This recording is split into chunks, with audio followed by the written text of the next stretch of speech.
Railway station पर तरबूज बेचने वाली चुड़ैल बहनें। शांतिपुर के एक स्टेशन पर तीन बहनें सर पर टोकरी लिए तरबूज बेच रही थीं। तरबूज ले लो, तरबूज एकदम लाल लाल और मीठा तरबूज। अरे एक बार खा लिया तो स्वाद बरसों नहीं भूलोगे। इसी तरह से वो तीनों बहनें तरबूज बेच रही थीं। कभी वो तरबूज को ट्रेन के अंदर बेचती तो कभी बाहर। ले लो मीठी मीठी तरबूज। तभी ट्रेन के अंदर से एक औरत ने राखी को आवाज लगाई। अरे बहन, ये तरबूज कैसे दे रही हो? बहन जी, 20 रुपए किलो। बड़ा सस्ता है। चलो लाओ बहन, मुझे जरा 2 किलो दे दो। देती हूँ। राखी ने एक बड़े तरबूज को आधा किया और उसमें से उस औरत को तोलकर 2 किलो तरबूज दे दिया। चलो, कम से कम दिन की पहली कमाई तो हाथ में आई। पता नहीं मेरी बहनों ने अभी कुछ बेचा भी होगा या नहीं। राखी बस ऐसा सोच ही रही थी कि तभी पीछे से किसी ने उसके कंधे पर हाथ रखा। कौन है? घबराओ मत दीदी, मैं हूँ। तूने तो मुझे डरा ही दिया था। सॉरी। अच्छा, अब ये सब छोड़ और ये बता कि कुछ बिक्री हुई कि नहीं। वही मैं बताने आई हूँ। मेरे और मीरा दीदी के सारे तरबूज बिक गए और आप भी वहाँ स्टेशन की दूसरी साइड चलो, वहाँ बहुत भीड़ है। आपके भी सारे तरबूज बिक जाएंगे। सच? राखी स्टेशन पर पहुँच गई। वहाँ सच में बहुत भीड़ थी क्योंकि ट्रेन आने में थोड़ी लेट हो गई थी। मौका अच्छा है। राखी ने तरबूजों को बेचने के लिए आवाज लगानी शुरू कर दी और कुछ ही देर में उसके भी तरबूज खत्म हो गए। चलो अच्छा है, अब आज मैं तुम दोनों को कोई बढ़िया सी चीज खिलाऊंगी। तीनों बहनें खुश होती हुई अपने घर की ओर जा रही थी कि तभी वहां स्टेशन पर 2 दुकान वालों ने उनका रास्ता रोक लिया। अरे भैया, रास्ता दीजिए। रास्ता दे तुझे हूँ? कैलाश ने बिना किसी बात ही राखी को जोर का थप्पड़ मारा और वो जमीन पर जा गिरी। दीदी, क्यों मारा मेरी दीदी को? अच्छा, हम पर भड़केगी, रुक तू। अरुण ने मीरा के बालों को पकड़ा और जोर से दीवार में दे मारा। दरअसल कैलाश और अरुण दोनों ही स्टेशन पर एक छोटी सी दुकान में खाने पीने की चीजें बेचते थे, लेकिन उन तीनों के उसी जगह तरबूज बेचने की वजह से उनकी बिक्री कम होती थी। इस तरह उन तीनों बहनों के तो हालात सुधर रहे थे, लेकिन अरुण और कैलाश को इस सब की वजह से कोई फायदा नहीं हो पा रहा था। तो एक दिन जलन की आग में जलकर उन दोनों ने उन बेचारी बहनों को अपने रास्ते से हटाने की सोची। अब तुम तीनों भी वहीं जाओ जहाँ तुम्हारे माँ बाबा हैं। अरुण ने ऐसा बोलकर एक पैना चाकू निकाला और उसे राखी के पेट में आर पार कर दिया। दीदी, जानवरों, तुम हमसे क्या चाहती हो? जो चाहते हो वो आज कर ही दिया जाए। कैलाश ने भी चाकू से मीरा को मार दिया। दीदी, दीदी आंखें खोलो, मैं आपके बिना नहीं रह पाऊंगी दीदी। अरे तो कौन कह रहा है कि तू रह? तू भी निकल। अरुण ने लक्ष्मी को जोर की लात मारी और वो ट्रेन के ट्रैक पर जा गिरी। उसी समय वहां से ट्रेन गुजरी जिसने लक्ष्मी का भी वजूद दुनिया से मिटा दिया। लेकिन इतनी बुरी मौत मरने के बाद अब वो तीनों शांत नहीं बैठने वाली थीं। मीरा, लक्ष्मी और राखी फिर से चुड़ैल के रूप में वापस आ गई। अब लक्ष्मी, मीरा और राखी तीनों ही चुड़ैल रूप में स्टेशन पर तरबूज लेकर अपने बदले की आग में घूमती थी। ले लो मीठे मीठे लाल लाल तरबूज। तभी एक लड़की लक्ष्मी के पास आई। बहन, मुझे ये तरबूज चाहिए। ऐसा क्या? देती हूँ। लक्ष्मी ने अपना चुड़ैल रूप ले लिया और जैसे ही उसने उस लड़की की तरफ अपनी गर्दन को घुमाया, चुड़ैल, बाप रे, तुम एक चुड़ैल हो।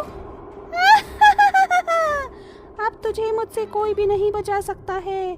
मरने को तैयार हो जा। नहीं, मामा, मुझे माफ कर दो, मुझे जाने दो।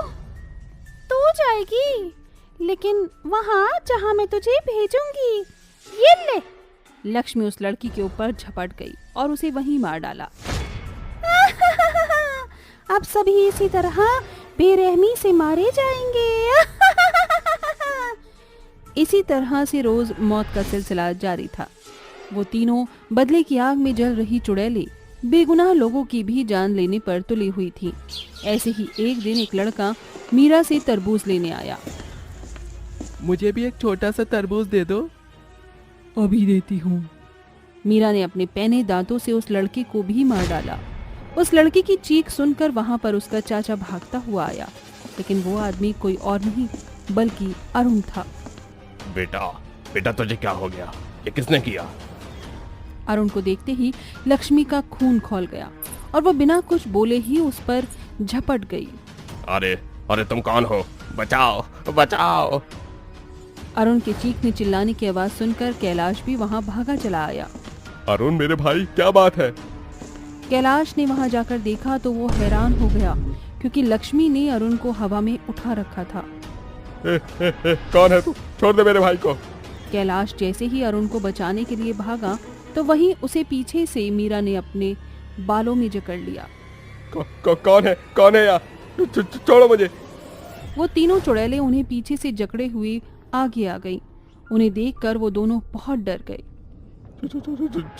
चुड़ैल, तू हमसे क्या चाहती है?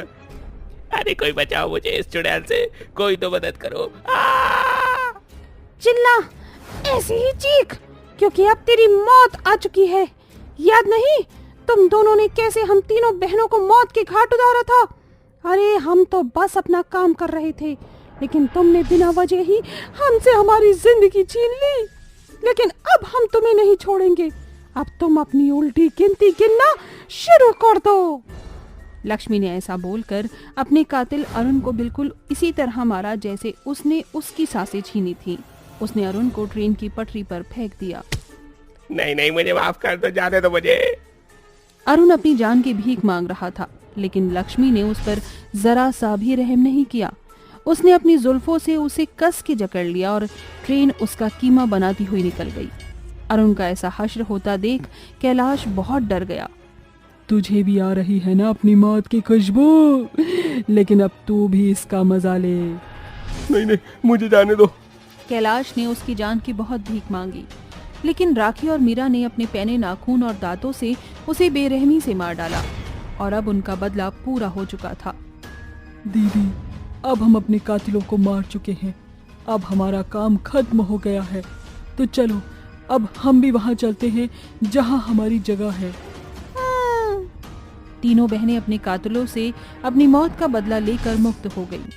शाम के समय शांत शांत मंद मंद हवा चलने लगी और एक बार फिर से उस स्टेशन पर शांति छा गई। सावित्री अपनी दोनों बेटियों अंतरा और मंत्रा के साथ एक छोटे से गांव में रहती थी। सावित्री एक विधवा औरत होती है, इसलिए वो और उसकी दोनों बेटियां ट्रेन की पटरियों को बनाने का काम करती हैं, जिससे 2 पैसे उनके घर में आते थे और वो 2 वक्त की रोटी खा पाते थे। अंतरा मंत्रा, जल्दी जल्दी काम करो, देखो अभी कितना सारा काम रह रहा है। माँ बहुत भूख लग रही है, खाली पेट बिल्कुल भी काम नहीं हो पा रहा है। हाँ माँ, मुझे भी बहुत ज्यादा भूख लग रही है। बेटा तुम दोनों तो जानती हो ना, अगर हमारा काम समय से पूरा नहीं होगा तो सेठ मदन लाल हमारी दिहाड़ी नहीं देगा। अगर उसने पैसे ही नहीं दिए तो मैं तुम लोगों को खाना कैसे बनाकर खिलाऊंगी, इसलिए थोड़ा बर्दाश्त कर लो। सेठ मदन लाल एक कंजूस आदमी होता है जो छोटी छोटी गलतियों पर भी मजदूरों के पैसे काट लिया करता था। अरे जल्दी जल्दी आओ, समय नहीं ज्यादा मेरे पास। ये ले सावित्री, तेरे और तेरी इन बेटियों की आज के दिन की कमाई, और मैंने इसमें से 50 रुपए काट लिए हैं। लेकिन क्यों मालिक, हमने तो सारा काम किया है। वो तूने खाने के समय के बाद भी 5 मिनट ज्यादा लिए थे, उसके ही पैसे काटे हैं। सावित्री जानती थी कि अगर वो ज्यादा बोलेगी तो मदन उसे और उसकी बेटियों को काम से निकाल देगा, इसलिए वो कुछ नहीं बोलती है और वहां से चुपचाप चली जाती है। और ऐसे ही कुछ दिन बीत जाते हैं। मंत्रा देखो कितने बड़े जामुन हैं, देखने में ही इतने अच्छे लग रहे हैं, तो खाने में कितने स्वादिष्ट होंगे। मेरा मन तो कर रहा है कि इन्हें अभी खा जाऊं, लेकिन ये जामुन के पेड़ सेठ मदन लाल के हैं, अगर उसे पता चल गया तो हम सबको काम से निकाल देगा। किसी को कुछ भी पता नहीं चलेगा, तुम चलो मेरे साथ, मुझे एक रास्ता पता है, हम वहीं से जामुन चुराएंगे और खाएंगे। अंतरा मंत्रा को पीछे वाले रास्ते ले जाती है जहां बहुत सारे जामुन के पेड़ होते हैं। अंतरा जल्दी से पेड़ पर चढ़ती है और बहुत सारे जामुन तोड़ती है और उसे छुपा लेती है और शाम होते ही अपने घर ले जाती है। आज तो कुछ है ही नहीं खाने के लिए, अब हम सब क्या खाएंगे। माँ परेशान क्यों होती है? देखो मैं क्या लाई हूँ। जामुन? लेकिन तू इतने सारे जामुन कहाँ से लाई? माँ वो सेठ मदन लाल के पेड़ है ना जामुन के, हम वहाँ से लाए हैं। क्या तुम दोनों पागल हो गई हो क्या? अगर सेठ मदन लाल को पता चल गया तो हम सबको काम से निकाल देगा। माँ उसे कुछ नहीं पता चलेगा, मुझे एक रास्ता पता चला है, उसी रास्ते से हम जामुन लेकर आए हैं। अब जब भी इन लोगों को भूख लगती या उनका मन होता तो ये जामुन चुरा के खाते थे। लेकिन जब एक दिन ये दोनों बहनें जामुन तोड़ रही होती हैं कि तभी मदन लाल इन्हें देख लेता है।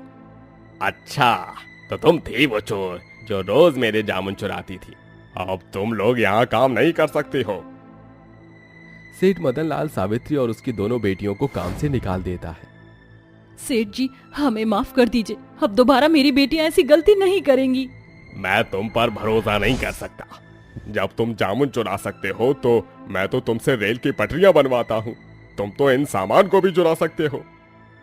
मदन लाल के काम से निकाल देने के बाद सावित्री और उसकी बेटियों के पास कोई और काम नहीं था, क्योंकि उन्हें कोई और काम आता भी नहीं था। काम न होने की वजह से पैसे की बहुत कमी आ गई थी। कई रातें उन्हें भूखी रहकर गुजारनी पड़ती थी, जिसकी वजह से इन तीनों माँ बेटी की तबीयत बहुत खराब हो जाती है और देखते ही देखते इन तीनों की मौत हो जाती है और ये तीनों चुड़ैल बन जाती है। माँ हमें सेठ मदन लाल को नहीं छोड़ेंगे, इसकी वजह से हमारी मौत हुई है और आज हम चुड़ैल बन गए। इसे अपने जामुन के पेड़ पर बड़ा ही घमंड था ना, अब इसका एक भी जामुन नहीं बचेगा। हाँ माँ चलो। तीनों चुड़ैल एक एक कर जामुनों को तोड़ना शुरू कर देती हैं और जामुन से ट्रेन बनाना शुरू कर देती हैं। अगले दिन ये क्या, सारे जामुन कहाँ गए? एक भी जामुन नहीं है। रातों रात सारे जामुन कहाँ गायब हो सकते हैं? आखिरकार किसने चोरी किए होंगे मेरे जामुन? मदन लाल को कुछ समझ नहीं आ रहा था, इसलिए वो वहां से चला जाता है। शाम होने के बाद जैसे ही सारे मजदूर घर जाने के लिए उठते हैं तो उन्हें वही जामुन की ट्रेन पटरी पर चलती हुई दिखाई देती है, जिसमें वो तीनों चुड़ैल बैठी होती हैं। हे भगवान, ये क्या है? जामुन की ट्रेन! लेकिन ये कैसे हो सकता है? और इस ट्रेन के अंदर तो तीन तीन चुड़ैल हैं। चलो सेठ मदन लाल को बताते हैं। सेठ मदन लाल जी! क्या हुआ? इतना हाफ क्यों रहा है? कोई भूत देख लिया क्या तूने? भूत नहीं, चुड़ैल। क्या चुड़ैल पीकर आया है क्या? नहीं, सच में। आप आकर देखो, वहां तीन चुड़ैलें अपनी जामुन की ट्रेन में घूम रही हैं। क्या? जामुन की ट्रेन? अब तो तुम लोग सच में ही पीकर आए हो। अरे हम झूठ नहीं बोल रहे हैं, आप खुद ही आकर देख लो। मजदूरों की बात मानकर मदन लाल रेल की पटरियों के पास जाता है, लेकिन उसे वहां कोई भी दिखाई नहीं देता। तो कहाँ है तुम्हारी वो तीन चुड़ैल और उनकी जामुन की ट्रेन? है यहाँ तो मुझे एक परिंदा भी दिखाई नहीं दे रहा है। अरे हम लोग झूठ नहीं बोल रहे हैं, हम सबने सच में देखा था। अब वो तीनों चुड़ैल रोज ट्रेन की पटरियों पर काम कर रहे मजदूरों को अपने जामुन से बनी ट्रेन से परेशान करती थी, जिसके चलते सारे मजदूर काम छोड़कर चले गए। ये क्या हो रहा है? पहले तो मेरे अचानक से सारे के सारे जामुन गायब हो गए और अब मेरे सारे के सारे मजदूर भी काम छोड़कर चले गए। कहीं ऐसा तो नहीं वो मजदूर जो कह रहे थे वो सच हो? आधी रात हो जाती है। मदन लाल का घर रेल की पटरियों के पास ही होता है। मदन लाल आराम से सो ही रहा होता है कि तभी उसे ट्रेन के चलने की आवाज आती है। ये ट्रेन के चलने की आवाज कहाँ से आ रही है? अभी तो पटरियों का काम भी पूरा नहीं हुआ है, तो इन पटरियों पर कोई ट्रेन कैसे चल सकती है? एक काम करता हूँ, बाहर ही जाकर देखता हूँ। ये क्या, ये जामुन की ट्रेन यहाँ कैसे आई? कहीं मैं कोई सपना तो नहीं देख रहा हूँ? ये क्या, ये तो सावित्री और उसकी दोनों बेटियां हैं, लेकिन ये तो चुड़ैल कैसे बन गई? मदन लाल ये सब देखकर बहुत डर जाता है और वहां से भागने लगता है।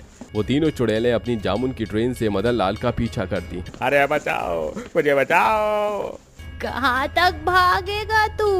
भाग, आज हम तुझे नहीं छोड़ेंगे। पटरियों पर भागने की वजह से मदन लाल नीचे गिर जाता है। अरे छोड़ दो मुझे, माफ कर दो, मैंने तुम लोगों को क्या बिगाड़ा है? ये तुम हमसे पूछ रहे हो कि तुमने हमारा क्या बिगाड़ा है? सिर्फ तुम्हारी वजह से ही आज हम तीनों चुड़ैल बन गए हैं। जैसे आज तुम हमारे सामने रो रहे हो, वैसे ही उस दिन हम भी तुम्हारे सामने रोए थे, लेकिन तुमने हमें माफ नहीं किया और हमें काम से निकाल दिया। काम न होने की वजह से हम लोग भूखे प्यासे मर गए। आज हम तुम्हें नहीं छोड़ेंगे। मुझे अपनी गलतियों का एहसास हो गया है, मुझे माफ़ कर दो। मैं आइंदा ऐसा किसी के साथ नहीं करूँगा। भगवान के लिए मुझे माफ़ कर दो। मेरे छोटे छोटे बच्चे हैं, अगर मुझे कुछ हो गया तो उन्हें कौन संभालेगा? मुझे माफ़ कर दो। उन तीनों चुड़ैलों को मदन लाल पर तरस आ जाता है और वो उसे माफ कर देती हैं। अब वो तीनों चुड़ैलों को भी मुक्ति मिल जाती है, जिसके बाद वो अपनी जामुन की ट्रेन के साथ वहां से गायब हो जाती हैं और अब मदन लाल भी सुधर जाता है।